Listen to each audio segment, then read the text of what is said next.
A new lawsuit's been filed in the Missouri Amtrak crash that left 4 dead and more than 100 injured.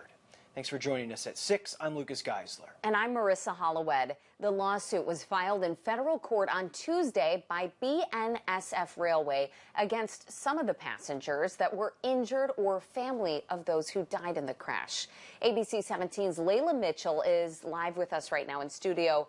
Layla, you've been looking into those court documents today, and the lawsuit says the victims of the deadly crash cannot sue for damages because of the terms and conditions they agreed to when buying the ticket.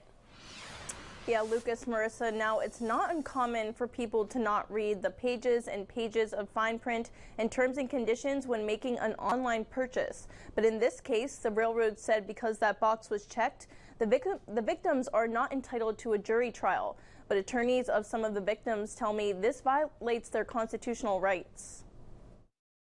We believe all these tactics are delaying tactics, and sometimes justice delayed is justice denied. The Amtrak train that crashed in Chariton County in June was traveling on rails owned and operated by BNSF Railway. And on Tuesday, BNSF filed a lawsuit in federal court against the victims of the crash. The lawsuit says victims who sued the company will have to arbitrate with the company, meaning they will have to settle the dispute in private with a few attorneys and not through trial. It's not like anybody ever actually knows what they're agreeing to or actually really wanting to agree to it. But these corporations sneak the stuff in and then want to use it to people to deny them their constitutional rights to a jury trial because they think it's to their advantage. Stephen Groves, the attorney for the family of Billy Barton, who drove the dump truck the train hit, said most passengers were not aware of the arbitration agreement, as many will never read the 20,000-word terms and conditions. And Grant Davis, an attorney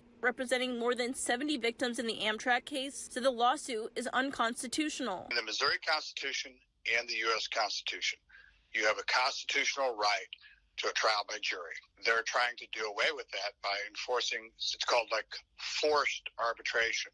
You can't do that in all circumstances. Davis said the BNSF is not mentioned in Amtrak's agreement. Therefore, BNSF cannot use Amtrak's agreement to sue victims. I reached out to officials with BNSF and they declined to comment on the lawsuit. Layla, thank you. No hearing has been set in BNSF's lawsuit.